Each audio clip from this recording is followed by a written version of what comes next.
कार्यक्रम प्रसंग एक सवाल अनेकको आजको श्रृङ्खलामा यहाँहरूलाई हार्दिक स्वागत अभिवादन गर्दछु म एलपी शर्मा। दर्शकवृन्द, हामीले देखे जानेकै कुरा छ कि संसदको बर्खे अधिवेशन आह्वान भएर सुरु भइसकेपछि निकै सनसनीपूर्ण रूपमा बर्खे अधिवेशनको ओपनिङ हुन गएको छ र निकै चर्काचर्की भएको छ। नक्कली भुटानी शरणार्थीका बारेमा पक्ष विपक्षमा बहसहरू भइरहेका छन्। यसको लहरो तान्दा पहरो पुरै गर्जिएको अवस्था छ र यसमा बोल्न नपाउँदा सांसदले चाहिँ अर्धनग्न अवस्थामा आफ्नो रूप प्रदर्शन गर्नुभएको पनि हिजैका दिनमा हामीले देख्नु पर्यो। अत्यन्त अशोभनीय र अत्यन्त अमर्यादित व्यवहार भएको, चारैतिरबाट त्यसको निन्दा भएको छ।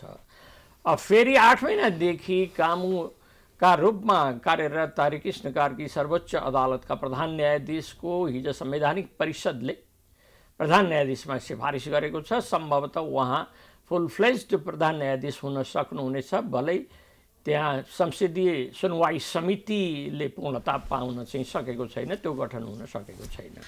अब यावत विषयहरू छन्। अब राष्ट्रपतिले पनि अघिल्लो राष्ट्रपतिद्वारा रोकेर राखिएको नागरिकताको अध्यादेशलाई पनि प्रमाणीकरण गर्न मिल्ने नमिल्ने बारेमा निकै चासो चिन्ता व्यक्त गर्नुभएको छ र कानुनी परामर्शमा व्यस्त हुनुहुन्छ। आज यिनै विषयहरूलाई केन्द्रमा राखेर हामीले अन्तर्संवाद प्रारम्भ गर्नका लागि एक अधिवक्ता हाम्रो साथमा हुनुहुन्छ, रमण कर्ण। उहाँ यस्ता समसामयिक विषयहरूमा स्पष्ट धारणा राख्नुहुन्छ। अब कुनै विलम्ब नगरी हामी उहाँलाई यस कार्यक्रममा हार्दिक स्वागत गरौँ। स्वागत छ रमण सर यस कार्यक्रममा। धन्यवाद। अब सर, हाम्रो ओपनिङमा मैले केही कुराहरू त गरेँ, तर हाम्रो अन्तर्संवादको ढोका यसैबाट खोलौँ कि प्रधान न्यायाधीशले 8 महिनापछि संवैधानिक परिषदले उहाँको नाम सिफारिस गरेको छ।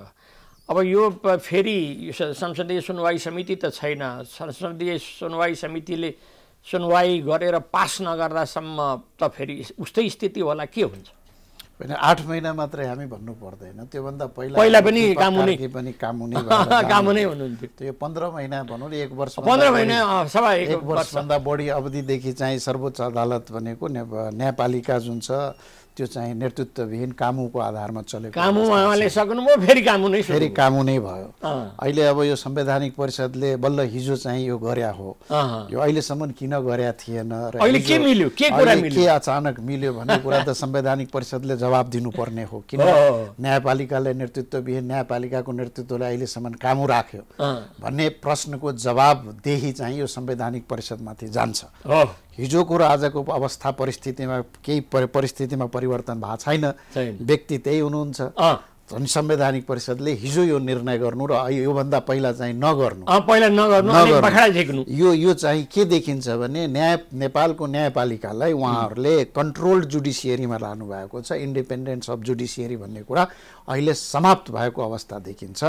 त्यो कन्ट्रोल्ड जुडिसियरीमा गयो भन्ने हामीले बुझ्नु पर्छ। आज फेरि कानुन दिवस पनि हो यहाँहरूको लागि, एउटा अत्यन्त गौरवको दिन होइन? न्यायपालिका अलग हुनुपर्छ भनेर 2008 सालमै यसको गठन भएको थियो। अब त्यही दिनमा सायद आज भोलि अब त्यो प्रधान न्यायाधीशको नियुक्तिले पूर्णता पाउला भन्ने पनि मान्छेहरू आशंका गर्छन्। तर यसमा धेरै आशंका सरले भन्नुभएको जस्तो कसम नि, हिजो व्यक्ति त्यही छ, प्रधान न्यायाधीश त्यही छ, उसको लागि सिफारिस गरौँ भनेर भन्दाखेरि केही कतै चाहिँ सहमति जुट्दैन।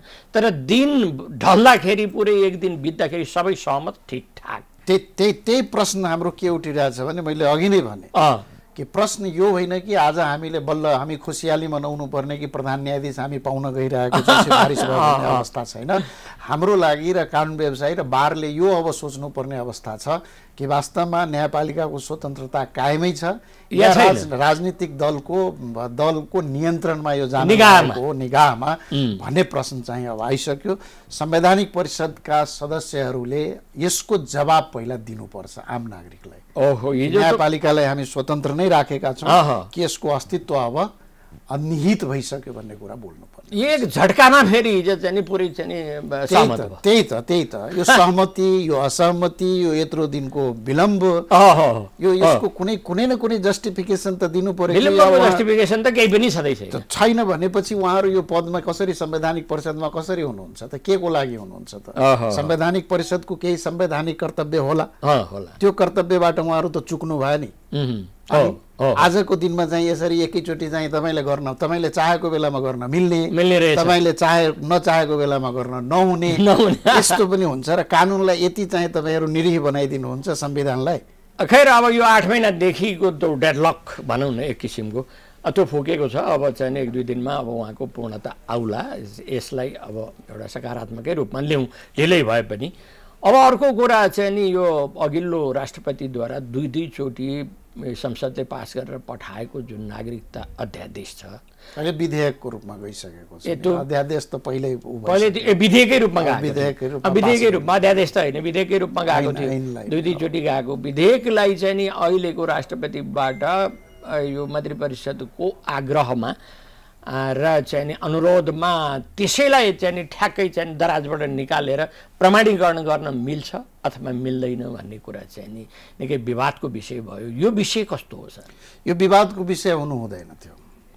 कस्तो हुन्छ भने पार्लियामेन्टको आफ्नो बिजनेस हुन्छ, संसदको आफ्नो बिजनेस हुन्छ। संसदले योभन्दा अघिल्लो संसदले र त्यो संसदमा 2टा क्रिया भयो मान्नुपर्छ। एउटा के भयो भने अघिल्लो सरकारले, त्यति बेला केपी ओलीजीको नेतृत्वको सरकार थियो, त्यो उहाँको सरकारले संसदबाट नभई अध्यादेश मार्फत यो नागरिकता विधेयक नागरिकता अध्यादेश ल्याउनु भयो। त्यो चाहिँ राष्ट्रपतिज्यूले, तत्कालीन राष्ट्रपतिज्यूले पास गर्नुभएको थियो अध्यादेशलाई।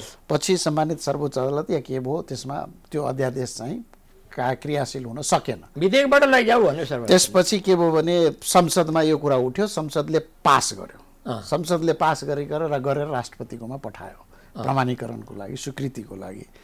राष्ट्रपतिज्यूले के गर्नुभयो, त्यसलाई फेरि संसदमा फिर्ता पठाउनु हो 15 दिनभित्र आफ्नो सन्देशसहित। त्यो संविधानमा 2 किसिमको व्यवस्था छ राष्ट्रपतिलाई, एउटा अधिकार छ र एउटा कर्तव्य छ राष्ट्रपतिको लागि। त्यो फिर्ता पठाउनु जुन छ त्यो अधिकार हो उहाँको, पहिलोचोटि फिर्ता पठाउने अधिकार हो।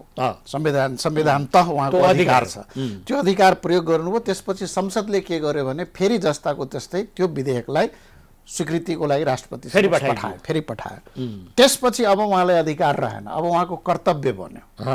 कर्तव्य के बन्यो भने जुन संसदले विधेयक पठाएको छ त्यसलाई स्वीकृत गर्नु पर्यो 15 दिनभित्र। कुनै अप्सन केही छैन उहाँलाई, अब अधिकार रहेन। मैले भने नि अब कर्तव्य बाँकी रह्यो, त्यो स्वीकृतिको अस्वीकृत गर्ने, त्यसलाई होल्डमा राख्ने, यो पनि उहाँसँग होल्डमा राख्नु पनि अधिकार हुनु पर्यो, त्यो त छैन।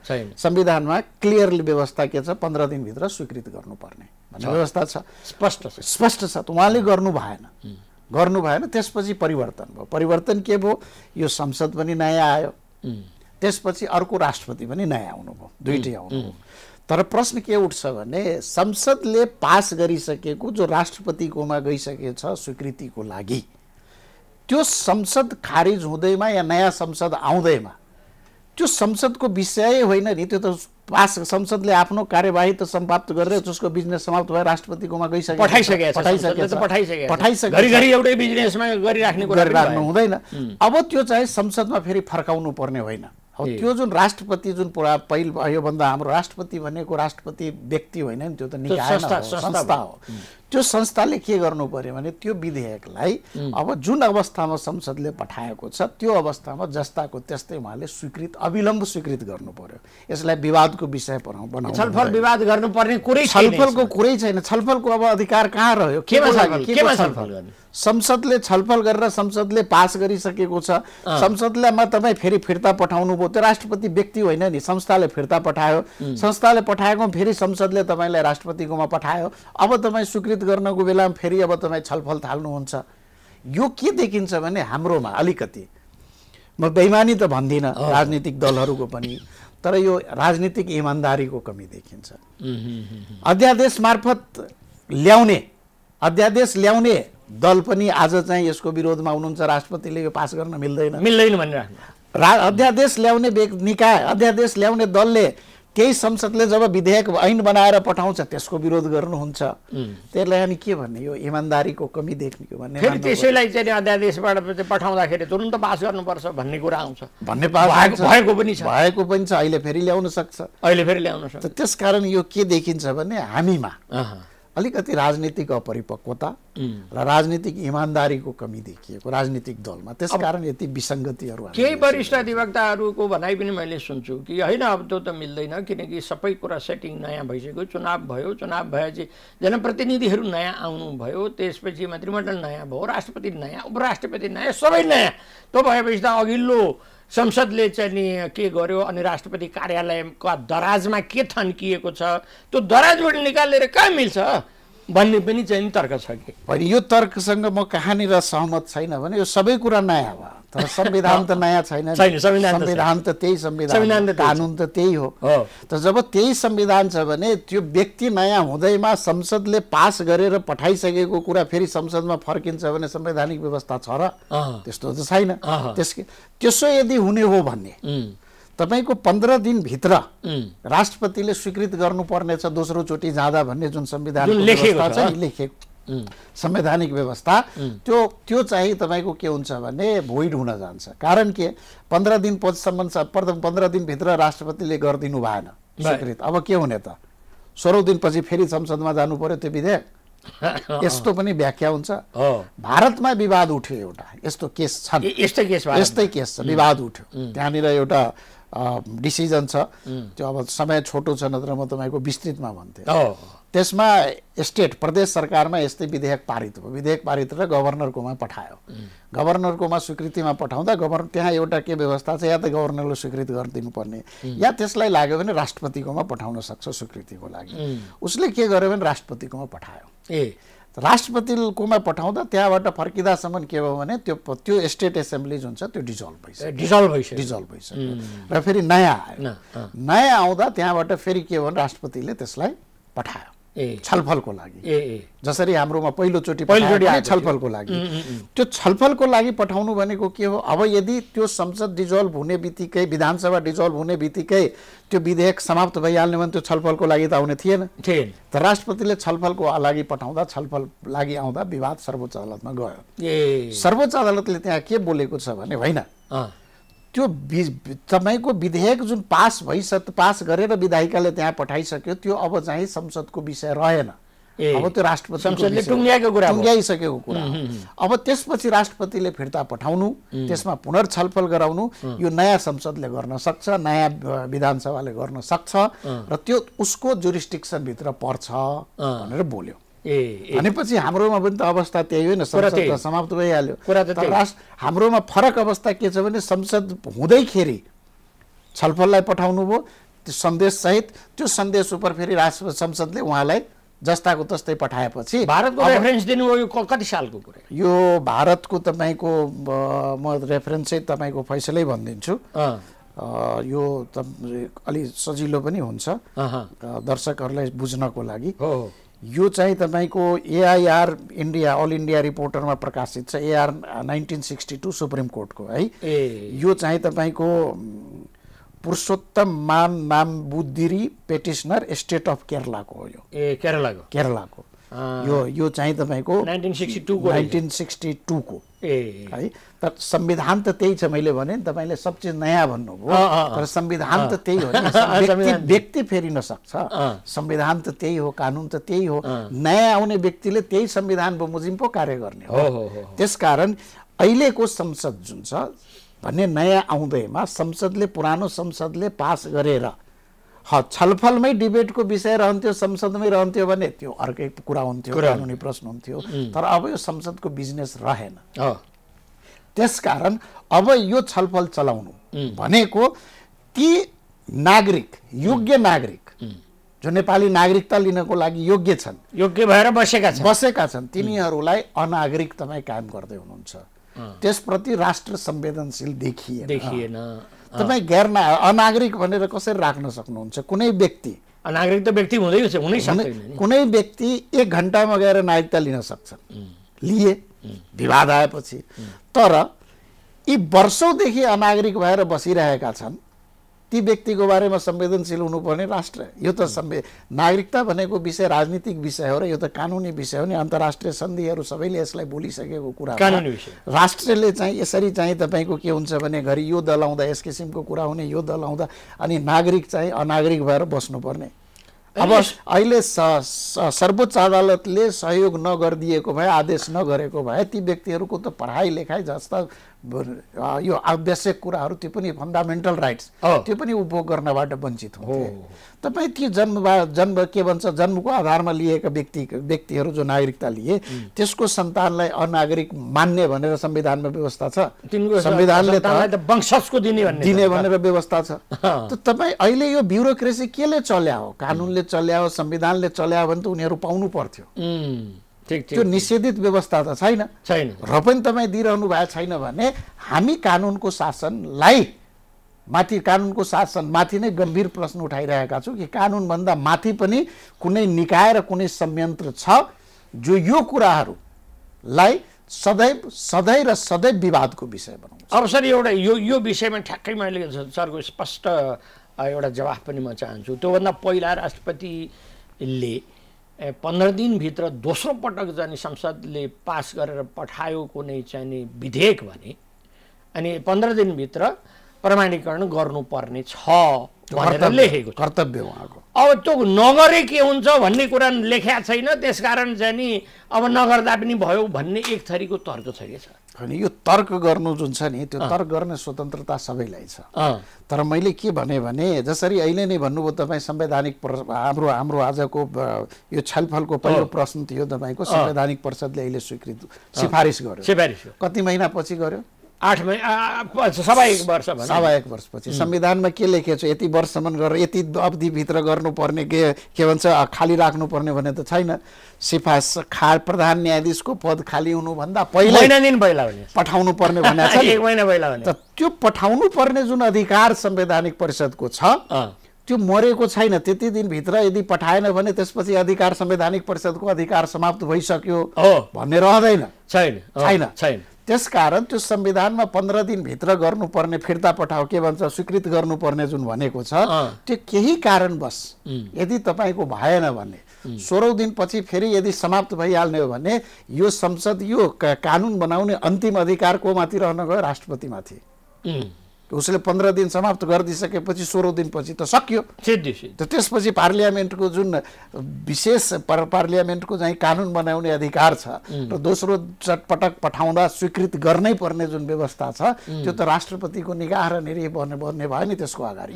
16 दिनपछि समाप्त हुने भयो। त्यसकारण मैले अघि के भने थिएँ भने यो यस किसिमको तर्क गर्नु भनेको संसदको सर्वोच्चता जुन छ कानुन निर्माण सम्बन्धमा त्यसलाई चाहिँ तपाईँको चुनौती दिनुहुन्छ, त्यसलाई समाप्त गर्नु हो। त्यो चाहिँ राष्ट्रपतिको अधीनस्थ हुन जान्छ जुन संविधानले व्यवस्था गरेको छैन। संविधान पढेर होइन, संविधान भनेको तपाईँको के हुन्छ भने त्यसलाई हामी के मान्नु पर्यो? सूत्र हो।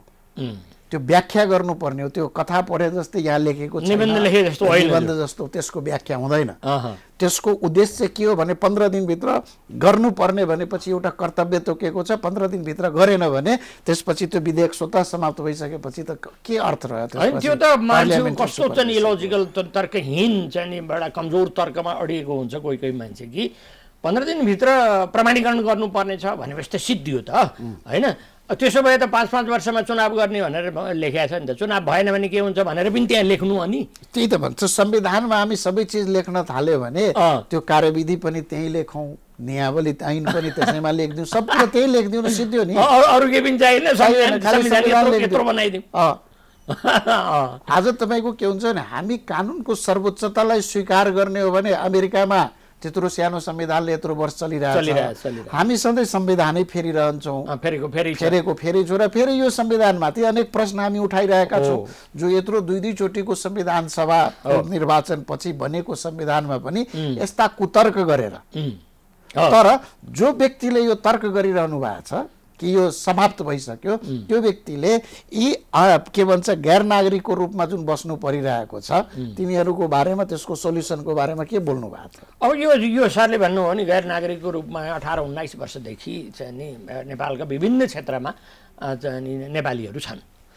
अब यिनलाई नै नागरिकता दिनु पर्यो भनेरै चाहिँ नागरिकता चाहिँ नि विधेयक त्यहाँ पठाएको। तर एक थरी मानिसहरू के छन् भनेदेखि यो त सरासर चाहिँ नि यो चाहिँ नि छिमेकी भारतबाट चाहिँ नि लिएर आएर नागरिकता दिने प्रपञ्च हो, 40 लाखले चाहिँ नि अनागरिकले नेपाली नागरिक भइसके भन्ने उहाँको छ। जबकि 7 सालदेखि 70 सालको गणना गर्दा जम्मा नागरिकता लिनेहरूको सङ्ख्या चाहिँ नि त्यहाँबाट 9 लाख कति चाहिँ नि देखिने रहेछ। अब तपाईँलाई म एउटा प्रश्न उठाउँछु, यो प्रश्न जवाबभन्दा पनि म प्रश्नै राख्छु। उहाँहरूले जसले यो 40 लाख लिइसक्यो भारतका आए भन्ने कुरा प्रश्न गरिरहेछन्, जो व्यक्तिहरूले यो प्रश्न उठाइरहनु भएको छ त्यो 40 लाख त छाडिदियो, 4 जना व्यक्ति पनि गैर नागरिकले नागरिकता लिए भनेर कहीँ उजुरी गर्नु जानु भएको छ? खै कतै गएको छैन नि। छैन। त्यो 40 लाख मिडियामा मात्रै हो, मिडियामा मात्रै हो। मिडियामा बोलेर देशलाई जुन छ मान्छेको प्रति जसले नागरिकता पाएका छन् कानुन बमोजिम त्यसलाई अपमानित गर्ने, त्यसको नागरिकतामाथि प्रश्न उठाउने, त्यसको सार्वभौमिकतामाथि प्रश्न उठाउने। नागरिकलाई संविधानले त नागरिकलाई सार्वभौम भनेको छ नि। त तपाईको नागरिकता यस किसिमको छ भने तपाईँ सार्वभौम, र मेरो नागरिकता यस किसिमको छ, मैले यो 63 सालको नागरिकता ऐन बमोजिम लिएकोमा मेरो चाहिँ नागरिकतामाथि तपाईँले प्रश्न उठाउने ठाउँ छ? लिएको नागरिकता मिल्दैन, जानु पर्यो, बदर गराउनुहोस्। अब 40 लाख त लिइसक्यो, फेरि लिएला भारतबाट, र तपाईँको मेकानिजम के छ, ब्युरोक्रेसी के छ? तपाईँ त्यो नागरिकता दिनको लागि जुन कन्डिसन्स राख्नु भएको छ त्यसको थरो हेर्नुहोस् न, त्यो लिन योग्य छ कि छैन। तपाईँ दिने बेलामा दिनुहुन्छ योग्य छ भनेर निकायले, राज्यको निकायले दिएको होइन, त्यो राज्यको निकायमाथि कुनै त्यो दिने व्यक्तिमाथि कुनै प्रश्न उठाएको छ अहिलेसम्म? लिनेमाथि 40 लाखले लियो, दिने व्यक्ति को हो?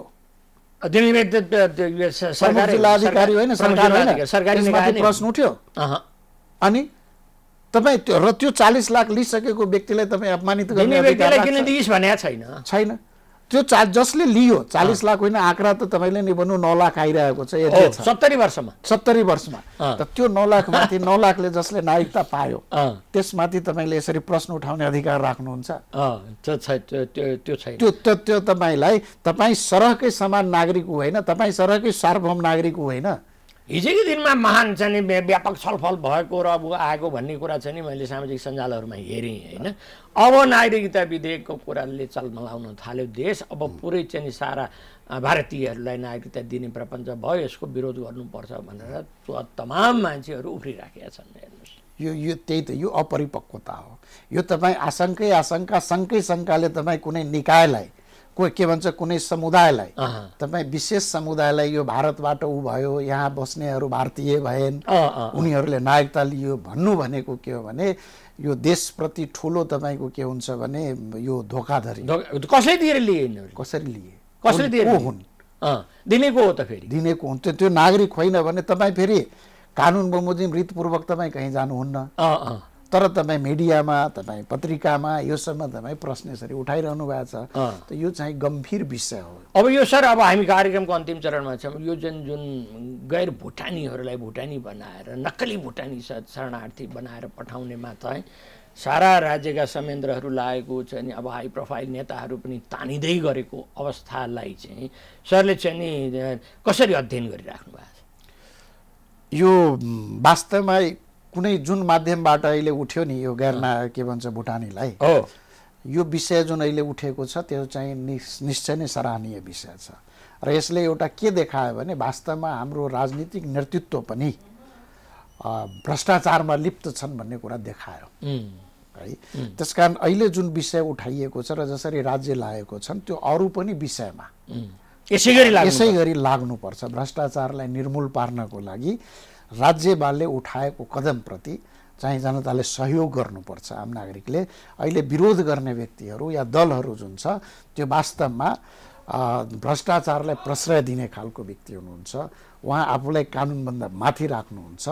त्यसकारण हामीले के भन्छौँ भने यस्ता व्यक्ति चाहे कुनै तहको हुन्, कुनै दलका हुन्, त्यो बिर्सेर यो भ्रष्टाचारी हुन् भनेर राज्यले हेर्नुपर्छ, अनुसन्धान गर्नुपर्छ निसन्देह। तर त्यसमा पनि म एउटा कुरा चाहिँ भन्छु है, त्यो कसैलाई फसाउनको लागि फेरि एउटाको नाउँमा कुनै डकुमेन्ट्स बनाइहाल्ने, त्यसको आधिकारिकता परीक्षण नहुँदै फेरि चाहिँ त्यसलाई भ्रष्टाचारी भनेर चाहिँ हालिदिने, मिडियामा यसरी भ्रष्टाचार गरेकै हो, भ्रष्टाचारी नै हो भनेर भन्नु पनि त्यो चाहिँ फेरि सामाजिक न्याय होइन। हस् त सर, एकदम व्यस्त हुनुहुन्थ्यो, अति व्यस्तका बीच यहाँसम्म आएर प्रदान गर्नुभएको समय र सम्वादको लागि मेरो व्यक्तिगत र टिमको तर्फबाट हार्दिक धन्यवाद। हस् त दर्शकवृन्द, आज हामी यो देशमा पछिल्लो पटक देखिएको राजनीतिक तरङ्गहरू, संसदभित्र संसद बाहिर, यता गैर भुटानीलाई भुटानी बनाएर नक्कली भुटानीको कुरा छँदैछ, संसदभित्रको अमर्यादित व्यवहारका कुराहरू पनि ती सबैले एउटा टङ्गो र निष्कर्षमा पुर्याओस् भन्ने पनि हामी चाहन्छौँ। फेरि अर्को दिन अर्को व्यक्तिसँग जोडिने बाजा गर्दै कार्यक्रम यहीँ बिट मार्न चाहे प्राइम टाइम टेलिभिजन हेर्दै गर्नुहुनेछ। हस्त नमस्कार।